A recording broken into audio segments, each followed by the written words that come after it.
I'm Millie Armendia, and my presentation is on solar chargers.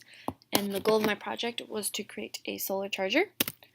So some background on how solar energy or solar panels work is that the sunlight provides photons, and these photons knock electrons free from the atoms inside the solar panel, and then this is what forms the electrical circuit within the solar cell. So the flowing of the electrons generates electricity, and one solar panel has multiple cells in it.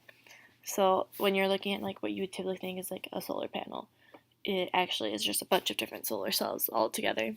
And each solar cell is made up of like a silicon-like semiconductor, and they each have a positive and negative layer, which allows for the flow of the electrons and the formation of the electrical circuit. One problem with creating or using solar energy to create energy for like a big population is that solar energy is in like DC electricity, and the U.S. power grid is AC electricity, and so a solar inverter is needed to convert the DC to the AC, and I think it is actually in that diagram I have in number 2.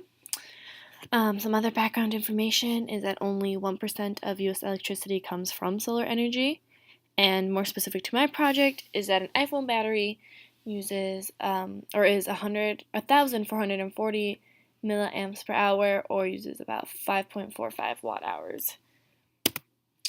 So this is me creating the solar charger.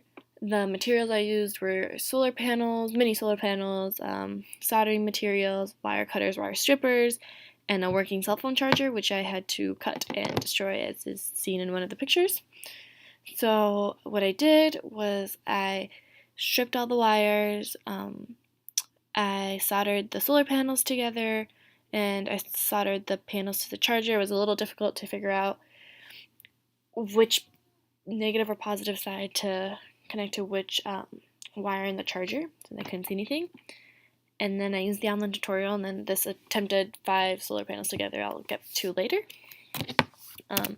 So some quantification, since the charger actually did not charge my phone, I used a multimeter, and for the 2 solar panels that I charged, or that I put together, I got 4.66 volts created, and 16 milliamps also generated.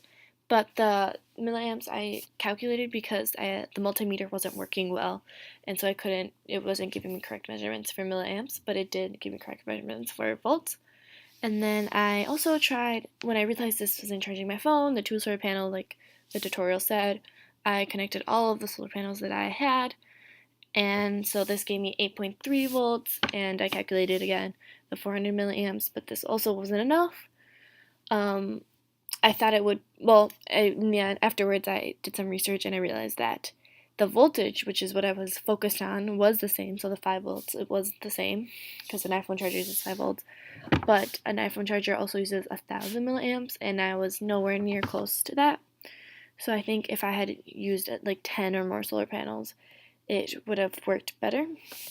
But I did not have the resources to get that many solar panels. In summary, so the iPhone was not charged with 2 solar panels, and it was also not charged with 5 solar panels, which is very unfortunate. However, energy was still created, which is a plus, and we can see that this is good. And it didn't have to be sunlight, it could be light from indoors as well.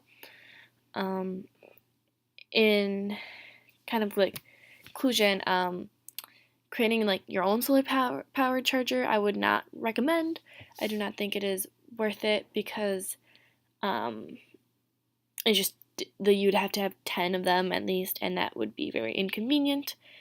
Also, so kind of going back to my background, but an iPhone charger doesn't use that much energy anyways in a day. If you were to charge your phone from 0 to 100% every day for a whole year, it would only be like a quarter's worth, so 25 cents in electricity. So that's very, very minimal. So changing to solar energy would be, yes, free, or once you have it created, but it doesn't really help you economically, and I don't think it also doesn't have a very much big carbon footprint since it doesn't use that much energy. So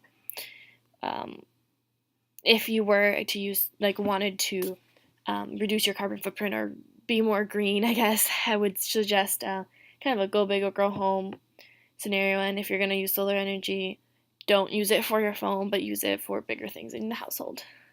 Thank you. Oh, and these are my resources, and the last one is the website I use for the tutorial.